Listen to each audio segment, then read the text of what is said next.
is constructing a championship. Brian Kelly embarks on his 6th season under the Golden Dome. We're smart kids. You know, they know what the mission is. With a new field general. We're trying to show the world that we got something that's special. Along the way, the Irish face a daunting slate. We have the confidence to go all the way, and that's all that really matters. The WSBT-22 sports team breaks down the schedule and visits with a deep and experienced roster the Irish will count on along the way. I love the depth that we have. I love it, each and every guy on our team. Notre Dame football, constructing a championship, starts now on WSBT 22. Good evening and welcome to this special presentation of WSBT Sports. I'm Pete Byrne. Notre Dame is in the midst of a massive construction project on campus as the $400 million renovation in Notre Dame Stadium is now well underway. But the Notre Dame football team is in the midst of its own construction, building towards what they feel can be a championship season. Coach Brian Kelly knows what it takes to build a championship team. He's done it twice before and nearly took the Irish to the summit in 2012. And he has his sights set on reaching the peak this season. A great season would be winning every game you play. But I think the vision that we have for our team this year is to be one of those 4 playoff teams. And we saw last year that Ohio State lost the game and was still able to win the national championship. Call that whatever you want. You know, they were the wild card team, you know. So you don't have to win the division, you just need to get in. You know, 12-0 might be, you know, just the coach and me speaking that you want to win them all. I think the real vision of this team and everybody surrounding it is to be one of those 4 teams, and whatever way possible is to get into the playoffs. The Irish bring a deep, tested team into this season at nearly every position. However, the one place where the Irish lack experience is also the most important. The offseason departure of Everett Golson clears the way for Malik Zaire to take control of the Notre Dame offense. He's a phenomenal athlete with an infectious personality. But can he perform week in, week out like he did during the bowl game? Carl Deffenbaugh takes a closer look at the lefty who's charged with keeping the Irish on the right path. Pete, for all the talent coming back to South Bend in 2015, Notre Dame does have one giant question mark, and it's at the most important position. Irish eyes will be on Malik Zaire this season to see if the junior can handle the pressure and challenge that comes with playing quarterback in a Golden Dome. With Everett Golson no longer in the picture, Malik Zaire was handed the keys to a high-octane Notre Dame offense and given the task of driving the Irish to nothing short of the national championship. We have the fortunate problem of having a lot of talent, so we just got to find a way to get them all to football. Of course, that's a lot to ask of a player with one career start to his name. So this summer was all about getting Zaire up to speed. Not getting a lot of reps, you're just trying to show that you can do something. I think the more reps I've been able to get and the more looks and more practice I've been able to do, I think it's just, you know, I've always had it, but I've never really had a chance to really show it. The lefty showed flashes in the Music City Bowl, earning MVP honors with that unique blend of abilities. The more recent work has honed in on his passing, molding him from an athlete with an arm. He was always throwing the fastball into a true quarterback. And he's made great progress in those touch passes and those ball placement kind of issues, because he was just a rear it up and rip it guy. What's never been a question was Zaire's desire and dedication to the craft. I mean, I think everybody, you know, innately wants to be a great player, but he really puts his heart and soul into this. Knocking on his door at 6:30 in the morning when I wasn't playing, knocking on his door at 6:30 when I was playing. So the routine never changed for me. I just always saw it as an opportunity to how I can put myself in a position to help this football team win games. And that's the next task for the junior QB. Win games starting September 5th. Show the world that we got something that's special, and we're about business when it comes to that first game.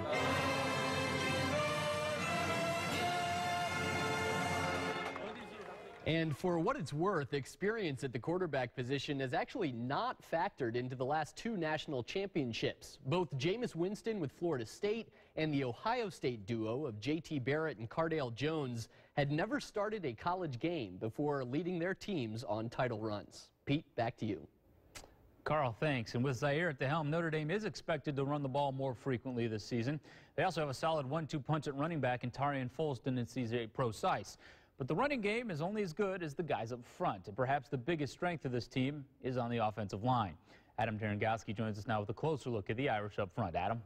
Pete, this offensive line only got stronger when it got the news that Ronnie Stanley would return at left tackle. The All-American size and athleticism had NFL scouts drooling, but suiting up on Sundays wasn't as alluring as the opportunity to hone his craft and attempt to play for a national championship here at Notre Dame. I just ignore it, you know. I honestly don't even look at it. Disregarding the NFL hype isn't easy for most players, but most players aren't like Ronnie Stanley. He's got size, he's got strength, he's got athletic ability, but I think more important than that, he embraces the physical part of the game. He's athletically off the charts for his size. Long, athletic, has a great understanding of the game of football. All those things come naturally to him. Ronnie's so smooth and he's so athletic and he's dedicated to it like we all are. He's an unbelievable player and he deserves every bit of praise that he's getting. Perhaps the biggest recruiting coup for Brian Kelly and the Fighting Irish this offseason was luring the All-American left tackle away from the bright lights of the NFL.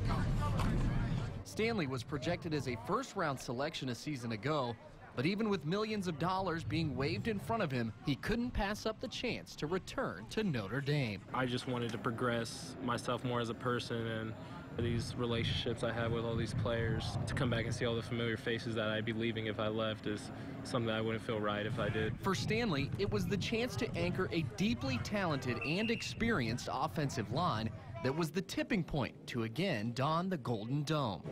It was important to me because I knew I could be that role. I knew what I could do. I knew I had the power to influence others on my team. It's just a matter of me wanting to really step in that role and embrace it. I think he's grown so much maturity-wise.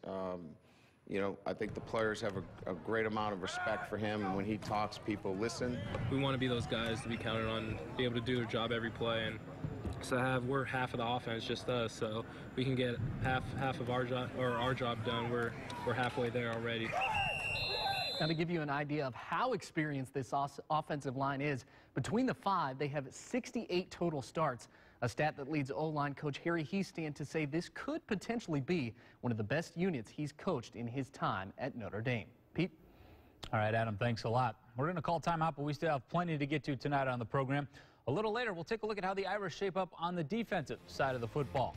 But coming up next, I go one-on-one with head coach Brian Kelly to talk about the expectations he has for the 2015 season. Championship only on WSBT. Welcome back to the program. Brian Kelly is entering his 6th season at Notre Dame, a mark only 3 other coaches have reached over the last 50 years. Those men, Holtz, Parsegian, and Devine. But those guys all did something that Kelly hasn't, win a national championship at Notre Dame.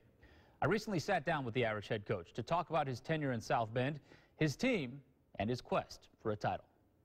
Brian, we're a week away from the Texas game.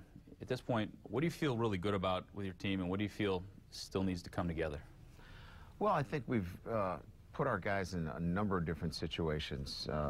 I think it's important, especially with our special teams with 2 freshman kickers, that we try to give them as many situations. So I feel really good about that. We've even gone live, which I hadn't done that in 25 years. So I feel really comfortable there. And we've got a lot of guys with game experience. So we're not going to be running out of the tunnel with a bunch of guys that haven't played before. So I feel pretty comfortable going into game week. There's a lot of people that think that this is the most talented team you've taken into a season at Notre Dame. How do you feel about that? I think collectively and from a depth perspective, I think it is. You know, we could argue about some individual talent that we'd like to have on our team. Certainly a Michael Floyd would be nice, or Zach Martin, to name a few. But certainly I think across the board, this group has a lot of experience, played in some tough games, had some things go against them. And so I think there's some battle scars there, but there's also a lot of wins that they've had as well. You've, by and large, had 2 quarterbacks through your tenure here. Yeah. He has a much different personality than those 2. Oh, yeah. He's got great energy, but he also has the ability to lead. You know, I think he's the first vocal leader at that position that I've had that really takes control on the sideline, takes control on the field, and his energy, his leadership, his command is on display every single day at practice, and that's what you're looking for at that position. How important is that? Well, I think it changes the way your team operates on a day-to-day basis. I think it changes the way your offense goes about its business on a day-to-day basis. So there's no question that it'll be a different look to our offense from last year to this year. You're entering your 6th season now at Notre Dame. There's only a handful of guys that have coached that many seasons or more here. Rockne, Leahy, Layden, Parsegian, Divine, Holtz. 5 of them have won national titles. 5 of them have statues outside the stadium. In the fans' mind, at least, it's kind of, year 6 is kind of the parallel for achieved success at this program. Obviously, you're an unfinished body of work, but how do you feel about your tenure to this point and being in that mix as opposed to not being in it? Oh, I feel great about where we have taken the program, and there were so many things that we needed to address that, you know, I think that, look, the average fan is just like the average person. They want it right now, and I get that. I understand that. But we had a lot of work to do. We had, you know, areas that needed to be propped up, and I think we've done that successfully. We continue to build the program every day, and I know what people want to hear. They don't want to hear what I'm talking about right now. They just want to hear championships. But, you know, we've taken our football team to the national championship game in 3 years. We're in, you know, now an area where we believe our program, I believe our program is at a point now where we can compete with anybody. And I think we're going to be able to do that for a while. And that's really what we want. And to do this consistently year in and year out, competing for a spot in the playoffs. Now, Brian Kelly also told me during that conversation that this team has many similarities to the other teams he's taken to championship games in the past. Among them, a playmaker at quarterback and great leaders. Welcome back to the program. In 4 years, Joe Schmidt went from unheralded walk-on to an unquestioned leader and now captain of the Notre Dame football team. The mouthpiece of the Irish defense is back on the field this fall after rehabbing from a season-ending ankle injury and ready to make the most of his final days under the Golden Dome. Joe Schmidt has made a career of making the most out of every opportunity, and that habit has already continued this season on the very first morning of training camp. I was just like overcome with excitement. I was wide awake at like 4 a.m. I was like one of the first guys in to get taped, first guys to eat breakfast. You can understand Schmidt's unbridled enthusiasm. He hadn't seen the football field since a broken ankle suffered against Navy on November 1st, robbed him of the final 4 games of the 2014 season, plus the bowl game. Schmidt's absence left the Irish defense scrambling for a stabilizing presence. Well, he's our best leader. You know, his recall is, I've never seen anybody that has the immediate recall that he has for what we do. So he's extremely important. That's very humbling. You know, I'm just trying to serve the guys, and really it's about coming out here every day with passion, intensity. Number one, starting the day off extremely fast and perfect, but then, you know, finding something in our game each and every day to kind of finesse and grease up our game. And so, really, this is a great opportunity. An opportunity Schmidt intends to seize, just like he always has.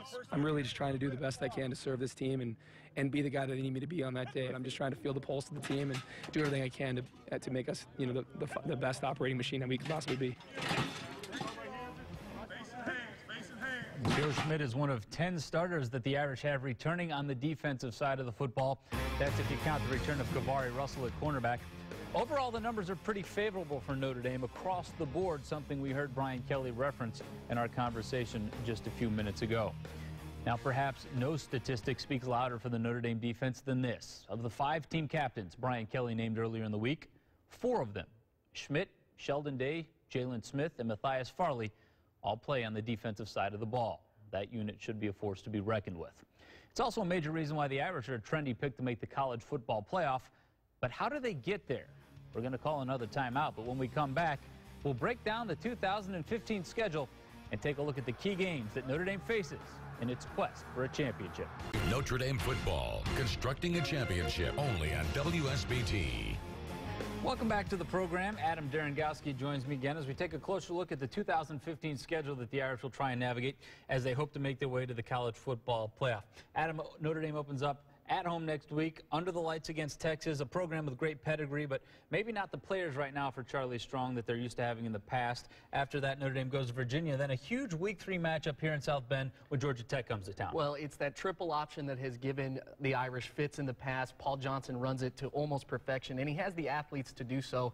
And his teams have run it really well when they've had a quarterback to do that, and they do in Justin Thomas, who was the Orange Bowl MVP last season. Yeah, coming off a great season in which they won the Orange Bowl. Also, Paul Johnson has history at Notre Dame Stadium. He, of course, was the head coach at Navy in 2007 when they snapped that 43-game losing streak. After that, the Irish get a little bit of a break when UMass comes to town, but Week 5, tough matchup on the road at Clemson, one of the wildest environments you can play in. Well, you don't go into Death Valley and ease out a victory. I mean, nobody goes in there and wins easy.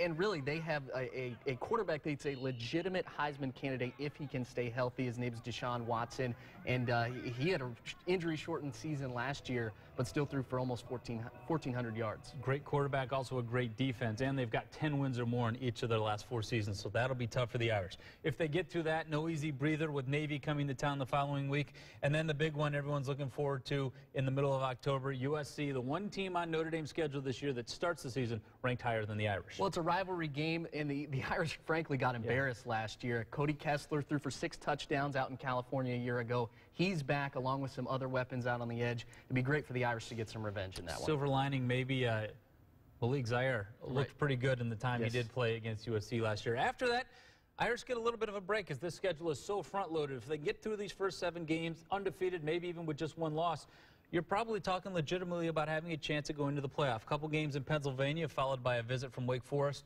The game at Fenway Park against Boston College before that traditional closeout in California against a good Stanford team. Somewhere between USC and Stanford, if there is a roadblock, a stumbling block for the Irish, where do you think that might be? Well, it might be a surprise because they did struggle last year, but the Pitt Panthers have been a thorn in Brian Kelly's side over the last several years. They didn't play last year, but 2 years ago, Pitt beat Notre Dame, and then the year before that took them to triple overtime. Plus, they have the defending ACC Player of the Year in James Conner in the backfield, and he's not going to be an easy one to stop. And, of course, their new coach, Pat Narduzzi, a guy very familiar with the Irish as well from his time at Michigan State. All right, that's the schedule the Irish will try and navigate. Again, it all kicks off next week against Texas. We got to take one final time out, but we will come back to wrap up the show right after this. You don't have to be the best team in the country tonight, man. But you better be the best team in the stadium. If for 14 weeks you're the best team in the stadium, you wake up one day and we'll be national champions. You're watching Notre Dame football, constructing a championship, only on WSBT. Nobody delivers a pregame speech quite like Lou Holtz. I've been privileged to hear a few of them firsthand. Welcome back. Exactly 1 week from right now, the Notre Dame football team will be sitting in that locker room about to take the field against Texas. When I sat down with Coach Brian Kelly, I asked him what his final message will be to his team before he sends them down the tunnel. Be who you are. You've been in this position before. You know what it's going to take, the attention to detail. You've got to play with great enthusiasm. You can't play tight. You know, you just got to let it go. And we will soon find out if the Irish are able to do that 1 short week from tonight. That's going to wrap up our program. Thank you for joining us for this Notre Dame football special. Be sure to check us out every Saturday night on WSBT at 11 for the most complete Notre Dame football coverage you can find anywhere in the market. Thanks for watching and stick around. Chicago Bears football is coming up next.